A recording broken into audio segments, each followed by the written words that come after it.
The NBA has blessed this Raptors guard. As we know, the Raptors have entered this season with a reloaded roster with lots of stars out there on this team. But one specific rule change will play very much in the favor of RJ Barrett being one of the team's next All-Stars. So we'll discuss that, including some injury updates for tonight's game against the Pacers, as well as a shocking finish to a Raptors 905 game, as we have some budding players out there, that 905 group, that are making some noise for this squad. So lots of stuff to break down in this video, folks. I can't appreciate the support enough. You guys have been awesome out there supporting the channels of late, the streams, the videos, and we are so close to 40,000 subscribers. So make sure, if you're enjoying the daily Toronto Raptors content, you guys hit that subscribe button, because I don't want you to miss a single thing that's going on with this team. But let's dive into it, because, of course, the Raptors are reloaded this season. There's no other way to put it, right? Our star talent, our tandem on the wing with RJ Barrett, Scottie Barnes, Brandon Ingram, has been nearly unstoppable on the offensive end, with how they've been able to put in points. When one guy's off, the other guys are on, and they're able to cook. Immanuel Quickley, over the past 5 games, has just been electrifying at the point guard position, knocking down shots, knocking down threes. Our defense looks shored up with Jakob back in the lineup. Of course, we do need more insurance on this squad, but that's for another video. And the bench has been great. Specifically, our Jamal Shed, our Shed heads out here, leading the charge out there with this bench unit.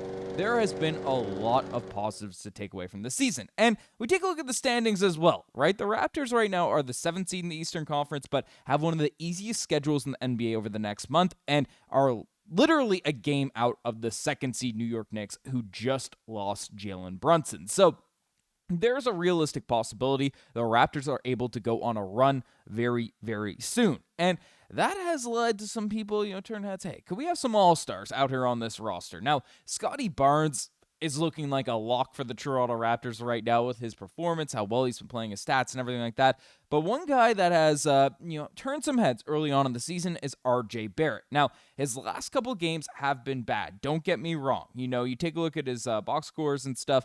The percentages have gone down, have been brutal out there over the last couple games. 0-7 from the three-point line, 0-3 against the Cleveland Cavaliers. So 0-10 on his last 3-point shots. But before that, he's one of the most efficient guards in the NBA, averaging 20-plus points per night, and just looked really, really sharp out there in the game. So what are we talking about All-Star? Is there a realistic possibility? In the old system, I wouldn't bet on it, but in the new system, there has been some changes. So there was an article written by Raptors. I'll give the credit, where it pointed me to this. I did some more research on it, but an All-Star loophole might have RJ Barrett to get his All-Star shot this season. So what the heck is this? So I went to ESPN and had a look at what's going on, and Tim Bontemps broke it down very, very well. So essentially the NBA has adjusted their all-star formats and adjusted everything like that to make it such that the all-star game is going to have 3 teams this season. 2 teams representing the United States and 1 team representing the rest of the world. So it'll be USA versus world,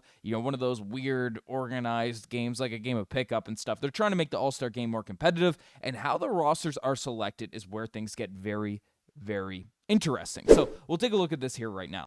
So Tim Bontemps broke down how the league has answered another lingering question. What happens if those 24 players, so out of those 3 teams of 8 guys, don't evenly break down to 16 American players and 8 international players? Would the league force the voting to adhere to those numbers? Well, he goes on to say that the solution is that the player pool doesn't reflect the 16-8 split. NBA Commissioner Adam Silver will make extra players to the roster to get the minimum 16 Americans or the minimum 8 international players. So if there are 14 Americans and 10 international players, Silver would name 2 more Americans to get the 16-player minimum. And if that was an 18-6 split, he would name 2 international players to get to the 8-player minimum. So what the heck does this have to do with anything? Why are we bringing up RJ Barrett here? Well, RJ Barrett, for those that don't know, is a Canadian, and he's putting up numbers that are on that brink of all-star caliber, all-star numbers. Even with those 2 games he struggled in lately, 19 points per game, 5 rebounds, 4 assists,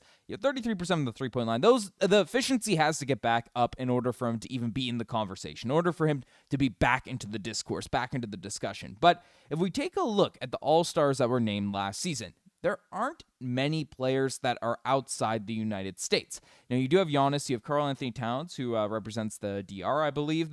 He's American DR, so I don't know what nationality they specifically lay him into. And then also in the Eastern Conference, you have Pascal Siakam, who is, of course, from Cameroon. And then you don't have any other outside of Americans out there in the Eastern Conference. So that is one thing to look at in the West. In the West, you, of course, have Shai Gilgeous-Alexander. You have Nikola Jokic. You have Şengün. You have Victor Wembanyama. 4 guys out there. So 7 guys that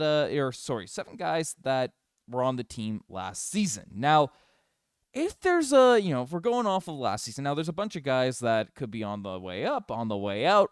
All-star rosters are always changing, adjusting every single year.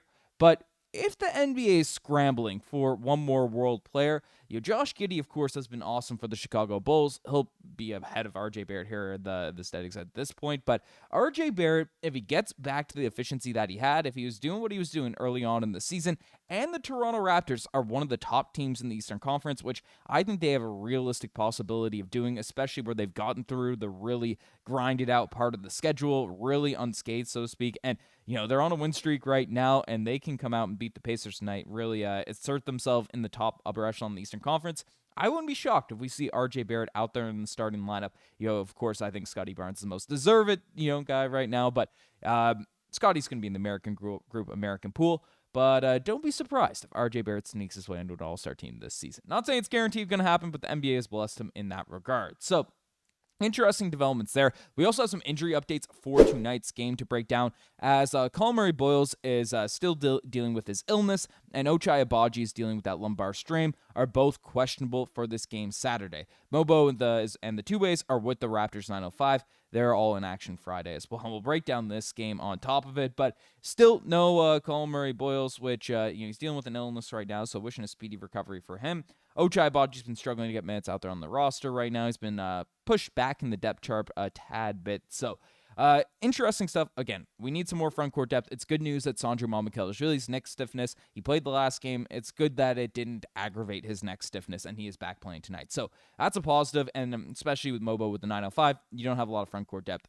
Wishing a speedy recovery for Colin Murray-Boyles. But talking about the 905, talking about what's going on, we had an electrifying game out there for the Raptors 905 as AJ Lawson ended up hitting a game winner against the Westchester Knicks. And there's a lot of guys playing very impressive basketball for the Raptors 905 here right now. Again, AJ Lawson, 6 of 15 shooting, so not the most efficient night, but 4 of 8 from the three-point line, 21 points, 4 assists, 4 steals. A guy that's just a tier above the G League, in my opinion. So he's been playing well. Sarr is one guy that I'm keeping an eye on because the Raptors do need some depth out there in the front court, and he's a long, wiry guy that can space the floor as well. And we're seeing how effective Mamukelashvili can be as a stretch big man for the Toronto Raptors. So Olivier Sarr is looking good. Mobo didn't take over this game by any stretch of the imagination, but he's down there providing some positive impact.